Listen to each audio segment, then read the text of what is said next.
दोस्तों, जब एक एसडीएम साहब अपने सरकारी गाड़ी में अपनी पत्नी के साथ कहीं जा रहे थे, तभी एसडीएम साहब देखते हैं कि एक ठेले पे महिला एक ठेला ठेल कर ले जा रही है और उस ठेले पे सब्जी बेच रही है। इसके बाद दोस्तों, जैसे ही उस महिला को जब एसडीएम साहब देखते हैं तो अपने गाड़ी को साइड में लगाते हैं और उस महिला के पास जाते हैं। तो उस महिला जो है कि एसडीएम साहब को देखते ही अपना चेहरा छुपाने लगती है। इसके बाद एसडीएम साहब जो होते हैं उस महिला से कहते हैं कि देखो सोनम, तुम्हें छुपाने का कोई जरूरी नहीं है, मैं तुम्हें देख लिया हूँ और मैं तुम्हें पहचान लिया हूँ। इसके बाद दोस्तों, जो सब्जी बेच रही महिला होती है एसडीएम साहब को हाथ जोड़ने लगती है और कहती कि एसडीएम साहब, हमें माफ कर दीजिए, मुझसे बहुत बड़ी गलती हो गया था। और एसडीएम साहब से हाथ जोड़कर माफी मांगने लगती है और अपने आप पे पछतावा करने लगती है।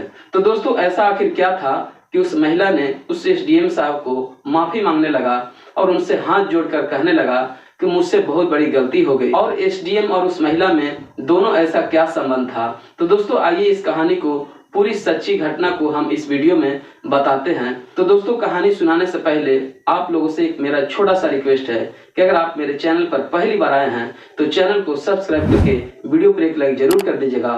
और दोस्तों, आप मेरी कहानी को कहां से सुनते हैं हमें कमेंट बॉक्स में लिखकर जरूर बताइएगा। आइए दोस्तों, इस कहानी को हम शुरुआत करते हैं। दोस्तों, ये सच्ची कहानी शुरुआत होता है उत्तर प्रदेश के इलाहाबाद से। दोस्तों, इलाहाबाद के रहने वाली एक सोनम नाम का लड़की होती है और उसका उम्र करीब 15 साल होता रहता है। और दोस्तों, सोनम जो होती है काफी खूबसूरत होती है और काफी गोरी होती है। इसके बाद दोस्तों, सोनम जो होती है पढ़ने में भी काफी तेज रहती है और काफी होशियार होती है। इसके बाद सोनम का एक भाई होते हैं और एक पिताजी होते हैं। सोनम जो होती है एक मिडिल फैमिली से बिलोंग करती है, इसीलिए सोनम का माता पिता चाहते थे कि सोनम पढ़ने में तेज है और उसे ज्यादा पढ़ाने का प्रयास करते रहते हैं। इसके बाद दोस्तों, सोनम का धीरे धीरे समय बीतता रहता है और उसका उम्र करीब 18 साल हो जाता है। इसके बाद सोनम जो है कि मैट्रिक में फर्स्ट डिवीजन से पास होती है और सोनम का माता पिता का हौसला और ज्यादा बुलंद हो जाता है, इसलिए वो चाहते हैं कि सोनम को और पढ़ाया जाए। इसके बाद दोस्तों, जब सोनम फर्स्ट डिवीजन से पास होती है तो सोनम का माता पिता का काफी खुशी तो होता ही है, लेकिन उनके टेंशन भी बन जाता है क्योंकि सोनम अब शादी करने जोग हो गई थी और उनको ये सताने लगता है कि अब सोनम का शादी कर देना चाहिए। इसके बाद दोस्तों, सोनम का एक जो रिश्तेदार होते हैं वो सोनम के लिए रिश्ता लाते हैं। और दोस्तों, रिश्ता जो होता है वो लड़का बहुत होशियार रहता है, पढ़ा लिखा रहता है। इन दोस्तों, कमी यही रहता है कि लड़का काला होता है लेकिन लड़का पढ़ने में बहुत तेज रहता है और बहुत ही होशियार रहता है। इसीलिए सोनम का जो भाई होते हैं और पिताजी होते हैं उस लड़के को देखते ही सोनम के लिए राजी हो जाते हैं। इसके बाद जब घर आते हैं तो घर आने के बाद जब सोनम से कहते हैं कि सोनम देखो, तुम्हारे लिए मैं एक लड़का ढूंढा हूँ, तो सोनम भी काफी खुश हो जाती है। इसके बाद सोनम अपने पिताजी से कहती है कि देखिए पिताजी, आप जो भी मेरे लिए लड़का देखे हैं वो लड़का मेरे ही तरह होना चाहिए, सुंदर और गोर और काफी मेरे तरह ही होशियार होना चाहिए। इसके बाद सोनम का जो पिताजी होते हैं वो कहते हैं कि देखो बेटी, लड़का बहुत अच्छा है लेकिन यही है कि थोड़ा लड़का सांवला है, लेकिन लड़का बहुत होशियार है, पढ़ने में काफी तेज है और वो पढ़ाई लिखाई अभी कर रहा है और नौकरी का तैयारी कर रहा है। और जैसे ये बात जब सोनम को पिताजी सोनम को बताते हैं तो सोनम बिल्कुल हैरान और परेशान हो जाती है। इसके बाद सोनम सोचने लगती है कि मेरे लिए कोई लड़का कोई राजकुमार बनकर आएगा और मुझसे शादी करेगा, लेकिन ये पिताजी कह रहे हैं कि लड़का सांवला है, लड़का काला है लेकिन होशियार है। सोनम के मन में अनेकों तरह का बात चलने लगता है। इसके बाद दोस्तों, सोनम जो होती है अपना भाई से पूछती है कि भाई, वो लड़का कैसा है जो आप मेरे लिए लड़के को देखे हैं।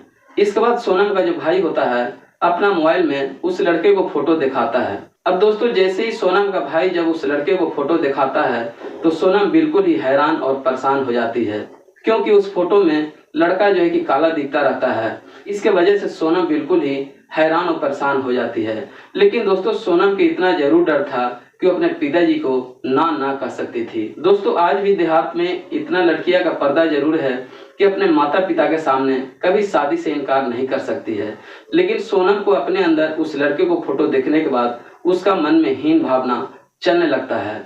इसके बाद दोस्तों, सोनम का एक दिन शादी का डेट पड़ जाता है और इधर हित परिवार सब आते हैं, बाराती आता है। इसके बाद सोनम जो है कि एकदम बिल्कुल दुल्हन की तरह सज धज कर तैयार रहती है। इसके बाद दोस्तों, शादी का जब सारा नियम पूरा होने के बाद जैसे ही जयमाला का तैयारी होता है तो दोस्तों, जैसे ही जयमाला पर जब सोनम जाती है तो जयमाला पे जाने के बाद जब अपना पति को चेहरा देखती है तो बिल्कुल हैरान और परेशान हो जाती है, क्योंकि सोनम को लगने लगता है कि मैंने जो फोटो में देखा था, फोटो में तो कुछ और था, लेकिन सामने से देखने में लड़का तो और खराब लग रहा है। और दोस्तों यही मन में सोनम को चलने लगता है।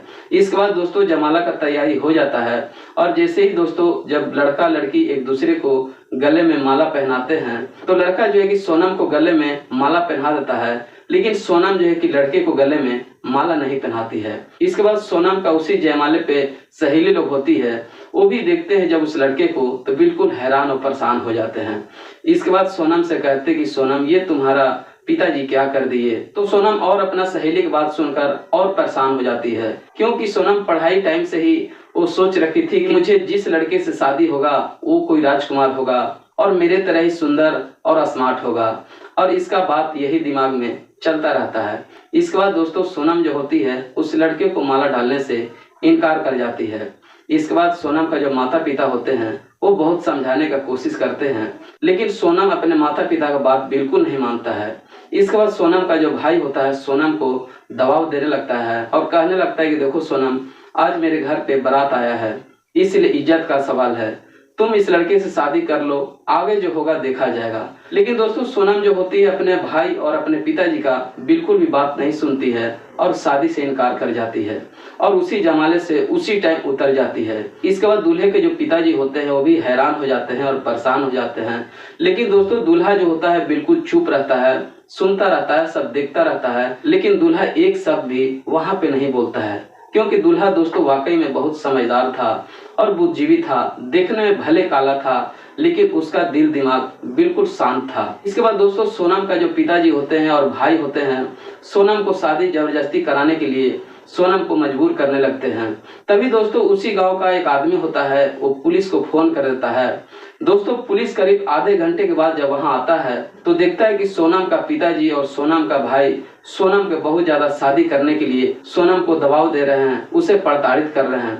तभी पुलिस वहां आता है तो सोनम के जो पिताजी और उसका भाई के बोलते हैं कि देखिए जब ये लड़की जब शादी करने के लिए नहीं कह रही है तो आप लोग इसे जबरदस्ती शादी क्यों करा रहे हैं। जब लड़की शादी से इनकार कर रही है तो आप इसे जबरदस्ती शादी नहीं करा सकते हैं। इसके बाद दोस्तों जैसे ही पुलिस बोलता है बात तो सोनम का जो पिताजी होते हैं और उनका भाई होते हैं वो बिल्कुल शांत हो जाते हैं। इसके बाद दोस्तों समय वहां ऐसा आता है कि बाराती को वापस लौटने का तैयारी होने लगता है। इसके बाद दोस्तों सोनम का जो पिताजी होते हैं वो दूल्हे के पिताजी के पास जाते हैं और हाथ जोड़कर कहते हैं कि भाई साहब मुझसे बहुत बड़ी गलती हो गई, मैंने नहीं जानता था कि मेरी बच्ची इस तरह का है। इसके बाद दूल्हे का जो पिताजी होते हैं वो सोनम को पिताजी से कहते हैं कि देखिए भाई साहब आपका इसमें कोई गलती नहीं है, जब आपका शादी बेटी नहीं कर रही है तो इसमें जोर जबरदस्ती करने का भी कोई जरूरी नहीं है। इसके बाद दोस्तों बाराती का लौटने का तैयारी होने लगता है। तभी उसी गांव का एक बुजुर्ग व्यक्ति अपने खेत से काम करके लौटता रहता है।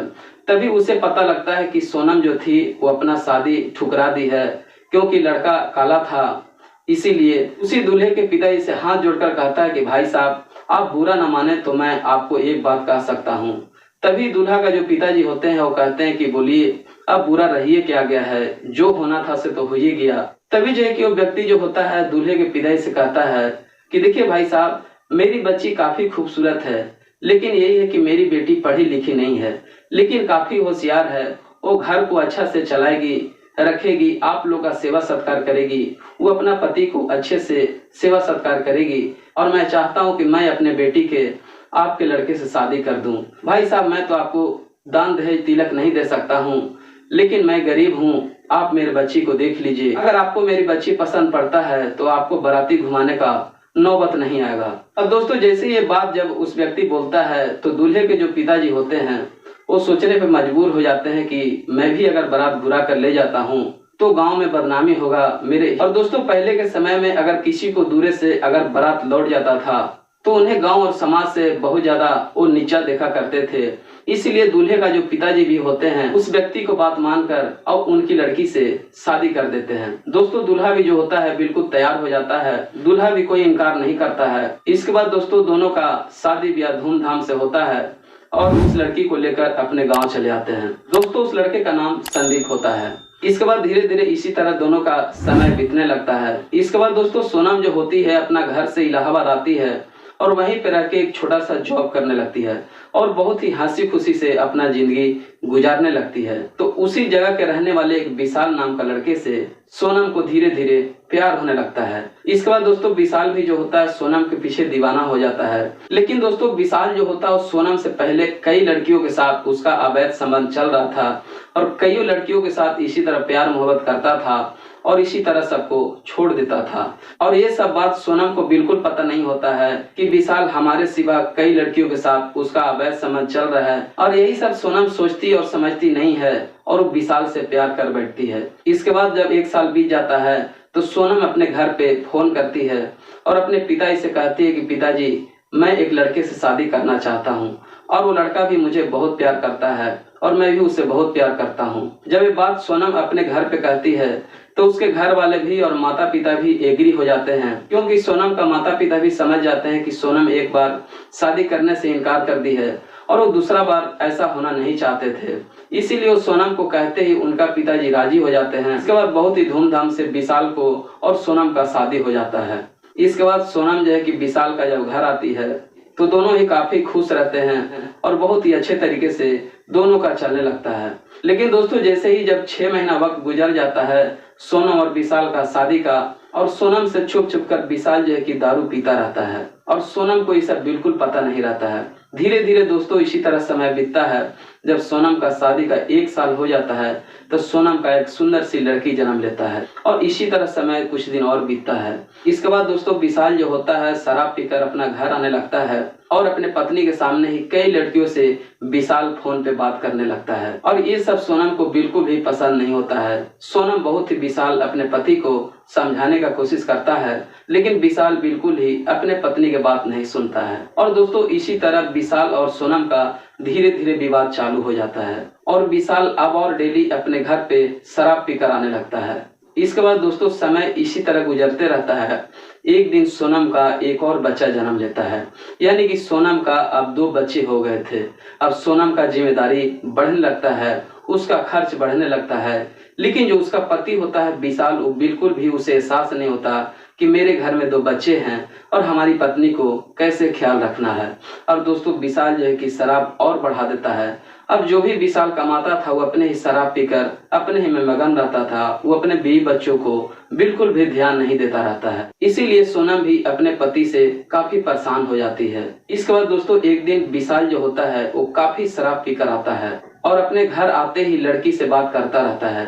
तभी उसकी पत्नी सोनी होता है अपने पति से कहता है कि देखिए जी अब मेरा शादी हो गया है और अब मेरे 2 बच्चे हो गए हैं, इसलिए अब जो भी है ये सब गलत काम छोड़ दीजिए, शराब नहीं पीजिए, लड़कियों से अवैध व्यवहार नहीं रखिए, क्योंकि मैं आपका पत्नी हूँ और अब आपका जिम्मेदारी है कि मेरा खर्च चलाइए और अपने बच्चे को पढ़ाइए लिखाइए। इसी तरह उनकी पत्नी सोनम जो होती है वो विशाल को समझाती रहती है। उसी समय विशाल जो होता है अपने पत्नी को मारने लगता है और पीटने लगता है और काफी गुस्से में हो जाता है। अब दोस्तों जब विशाल अपने पत्नी को जब मारने और पीटने लगता है तो सोनम समझ जाती है कि अब मेरा पति मेरा बात सुनने वाला नहीं है और मेरा बात समझने वाला नहीं है। इसीलिए सोनम भी जो होती है अपने पति से छुटकारा पाना चाहती है और अपने दोनों बच्चे को लेकर इलाहाबाद आ जाती है और वहीं पे रहने लगती है। इसके बाद दोस्तों एक रूम का किराया ले लेती है और उसी के बगल में एक ठेला ले लेती है और ठेले पे ही अपना सब्जी का कारोबार करने लगती है। और दोस्तों दोनों अपने बच्चों को अपने पास ठेले पे ही रखा करती थी और इसी तरह सोनम करीब हर दिन 200 से 300 कभी 400 कमा लिया करती थी।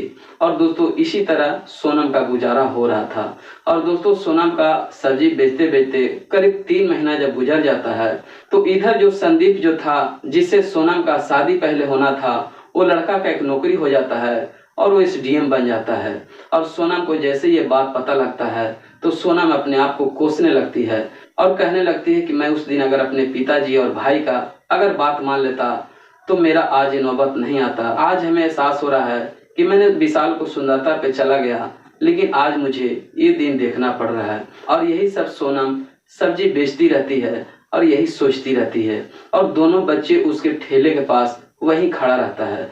और इधर संदीप SDM बन चुका था जिससे पहले सोनम का शादी होना था। और एक दिन संदीप जो है कि अपनी पत्नी के साथ सरकारी गाड़ी में कहीं जाता रहता है। उसी चौराहे पे जब सोनम को सब्जी बेचते देखता है तो उसे आंखों पे यकीन नहीं होता कि ये सोनम है, लेकिन वो लड़का जो है कि फिर भी सोनम को छीन लेता है और उसे अच्छी तरीके से पहचान लेता है।